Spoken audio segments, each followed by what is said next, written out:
All right, once again, everybody, we appreciate you watching. You're here on KUM or on YouTube. We are in the presence of greatness tonight. A very dear friend of mine, Sasha Leigh Santos, Queen of the Pacific 2016, is in the house in Harmon. Sasha, half a day. Half a day. Always welcome here. You look beautiful as always. Thank you so much. It's so nice to see you again. It's been a whole year. Yeah, and Fast. well, speaking of a year, you had a phenomenal run as Queen of the Pacific during your time. Thank you. You exhibited the very best of our culture. You went out of your way to make sure that people knew about what it means to be Guamanian, not just Chamorro, not just Filipino, but what it means to be a resident of Guam. Absolutely, yes. And you exhibit the very best of the pageant. So for Thank people you. that aren't familiar with the Queen of the Pacific pageant, because it is pageant season. Yes, it is. There's 3 or 4 and they're all wonderful. Yes. But what makes Queen of the Pacific so distinct? Gosh, Queen of the Pacific, my heart is so into it right now. We basically spread the awareness of adversity or equality and diversity with all walks of life. And what better way than to embrace not just culture, but anyone who calls Guam home. You know, and I think our pageant is just really going out there to get with the people and show them what we're all about. Is it still politically correct to call Queen of the Pacific a alternative lifestyle pageant? I don't know if that's still like a term that is used. You know, I hear people calling it, but it's whatever you would like to call it. But you know, we're definitely a pageant for the people of Guam that have creative ways in thinking. So why not? You know, if you see it as alternative, okay. But it's for anyone really who wants to join the pageant. And that is the key element, is you have to have a genuine passion and love for Guam. Absolutely. And that really was exuded by you each and every year. We worked with you on numerous campaigns and everything like that, and you were always such a delight to work with. Thank you so much. And I hate saying it that way, like in the past tense. But Yeah. let me say that, because of course your reign was in you were the Queen in 2016. Yes, that's correct. Of course, you very graciously give up your crown as the new one enters. Yes. But how hard is it to do that as a beauty contestant? Man, it's bittersweet because, you know, you for 1 year you get to meet everyone. And you get to really become the face of the people and to really meet the people. And I think the best part is meeting everyone from all walks of life, whether you're from Yamatic, Maritzo, to Jigo, Dedido, Harmon, to Muning. You know, everyone has definitely embraced me with the work that I was able to be part of. So I think that's just really, it's kind of sweet, like, okay, you know, I'm giving it up to someone with new opportunities for them and to share the Hafa spirit, but it's also a little sad because it's finally my time to give it up. But the work certainly does not end. And the work does not end, and absolutely. I've seen you cleaning villages, working with children, feeding the homeless, speaking to young people about being a good person, being a good citizen. So thank you for all that you've done. Thank you so much. Okay, now certainly you leave extremely, extremely large shoes to fill. And what I said, they would have to be pumps? Oh, yes, they have to, so they're more comfortable, more support. There you go. So we are looking for the next queen. Yes. What talents and what characteristics, what virtues must she have? She definitely needs to be respectful, and she needs to have acceptance within herself. In order to work with the community, you got to really accept yourself, you know, and I think that's the stepping stone. And just have the heart for the island, because once you have that heart, everything is just, it's there for you to inject yourself into. And I think with this queen, you just got to have heart. You have to have just a passion and drive for our people, because if you're there for the people, your reign would just go as smoothly as possible. Okay, let's talk about the reign, because some people say, like, oh, I've been told I photograph well. I'm telegenic. I can maybe put Vaseline on my teeth and smile perpetually and, you know, do the whole elbow wrist. Yes. Your responsibilities are way heavier than just that. Yes. Talk about the responsibilities that you carry as queen.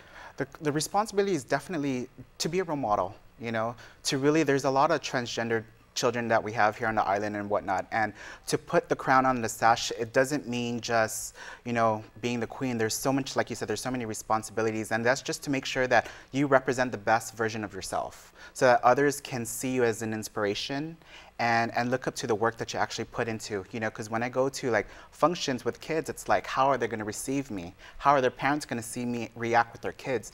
And I think it's just communicating with them is the best tool that I can use to really do my job.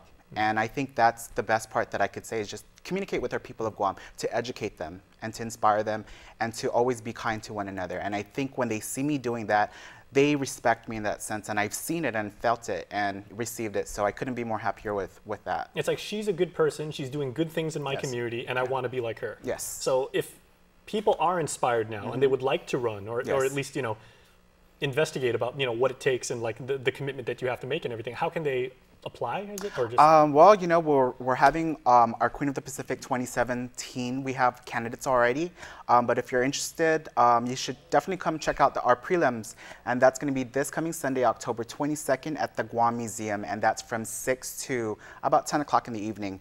And then our pageant night is also on November 1st, which is a Wednesday night, the day after Halloween. We have our coronation night, and if they're definitely interested, I believe you should come on down, get inspired by the 10 beautiful contestants that we have, and you know, get involved and network with me. You can add me on Facebook, Miss Sasha Leigh 2016, and definitely go from there. Or Leia's Fabulous Production. Fantastic. Okay, well, we are out of time, and at some point you will give up the crown, regrettably. Yes. But you are always going to be our queen, and it was a delight. But certainly this is not over, because we're going to continue to work with you. And if you don't mind, I'm always going to refer to you as Your Majesty. Thank you so much. Thank you so much. The pleasure is mine. Thank you. It's always great working with you. Thank you. Good to see you. Please stay tuned, everybody. We are back right after this.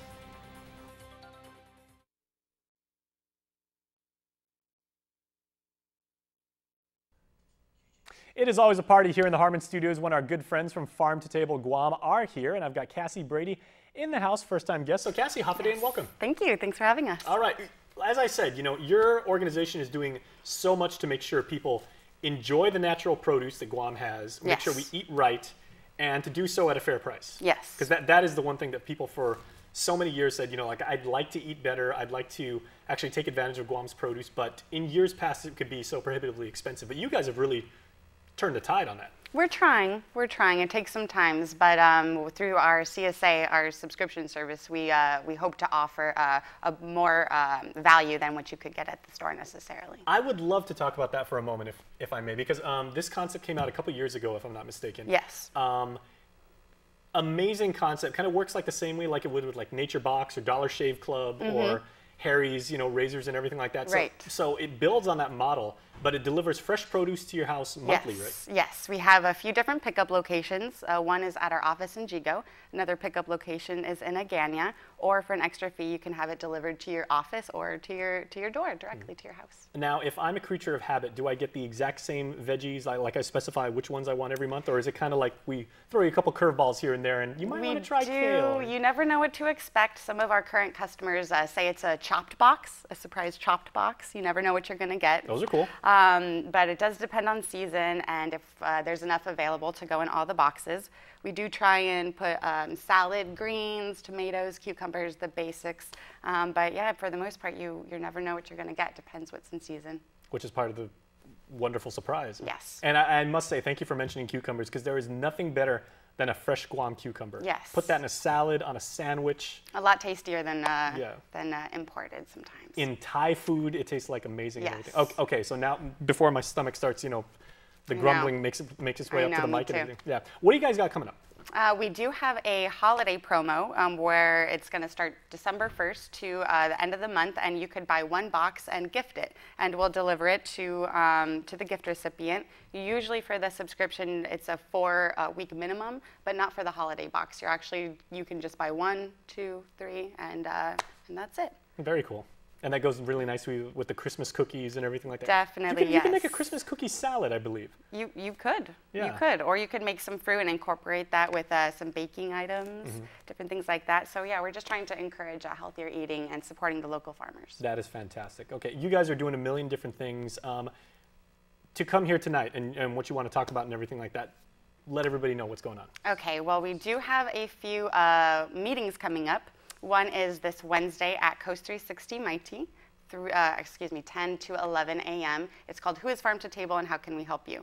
So we're basically going to be talking about who we are, our background, how we started, what we've done in the past, and it's geared towards farmers, value-added producers, and retailers, but anybody is welcome to come, and we'll just let you know in what ways we can assist you, if any. Now, if people really believe in the mission and the purity of what you're doing and everything, and they're like, I'd like to work there. Is it a corporation that people have to like, have like a LinkedIn profile that's a mile long and I have to qualify myself and Not everything? Or can I volunteer my time? No, definitely. We do accept volunteers. We're always accepting applications, but we do have a farmer apprentice program where we like to train in business skills, maybe start your own farm. We like to help with business advisory and hopefully to see our apprentices start their own business.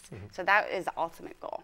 Now, as part of that training, for somebody like me that enjoys, apartment living, I don't have an extensive amount of property, like I don't even have a backyard of which to say that I can actually grow stuff. But could I actually grow my own vegetables like on my balcony? Definitely. We'll start with container gardening, and you could try that to start with, and then we could look at the different avenues of how to grow. Very cool.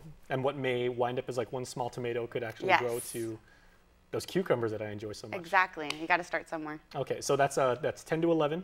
Yes, this upcoming Wednesday, 10 to 11, Coast 360 Mighty. We do it monthly, so if you can't make it this month, next one will be November 16th, also 10 to 11. And then the end of this month, we have a meeting on applying for a Western SARE grant. It's a Farmer and Rancher Research and Education Grant, which they provide up to, well, you could get rewarded $20,000, or if you're working with a few other farmers, up to $25,000.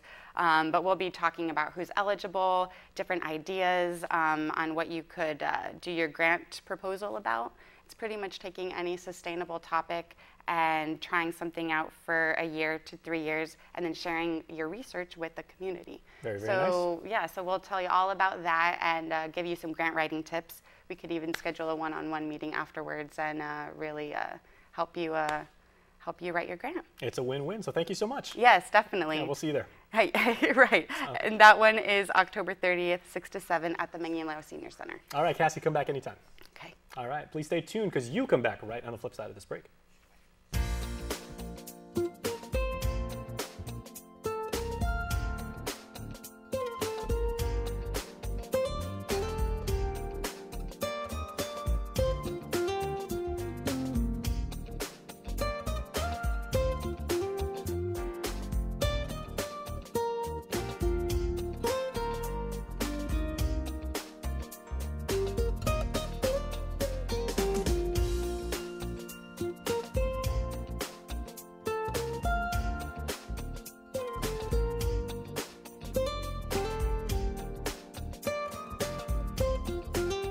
Your community calendar is brought to you by Taco Bell. Whether it's your first meal or your fourth meal, we've got you covered. Taco Bell, live Más.